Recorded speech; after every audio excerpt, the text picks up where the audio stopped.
የገንዘብ አያያዝ ጥበብ የገንዘብ አያያዝ ጥበብ የህይወት መረጋጋትና ስኬትን ለመጎናጸፍ መሰረታዊ ክህሎት ነው።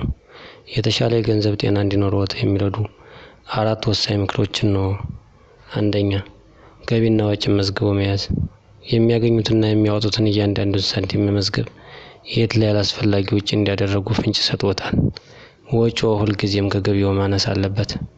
ሁለተኛ፣ አስቀድሞ መቆጠብ። ብዙዎቻችን ከወጪ የተረፈንን ለመቆጠብ እንሞክራለን። ነገር ግን ትክክለኛው መንገድ መጀመሪያ ቆጥቦ የተረፈውን ማውጣት ነው።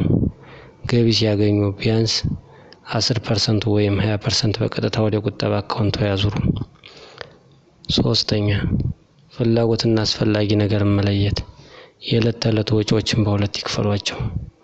አንደኛ፣ አስፈላጊ ነገሮች፣ ያለነሱ መኖር የማይቻል ለምሳሌ ምግብ፣ ኪራይ፣ ሕክምና። ሁለተኛ፣ ፍላጎቶች፣ ባይኖሩም ህይወት የሚቀጥል ግን ደስታ የሚሰጡ ለምሳሌ ልብሶች፣ አዳዲስ እቃዎች፣ መዝናኛዎች። ወርቃማ ህግ፣ ፍላጎቶችን ለመሙላት ሲሉ ራስዎን ዕዳ ውስጥ አይክተቱ። አራተኛ፣ የድንገተኛ ጊዜ ፈንድ። ህይወት ባልታሰቡ ክስተቶች የተሞላች ናት።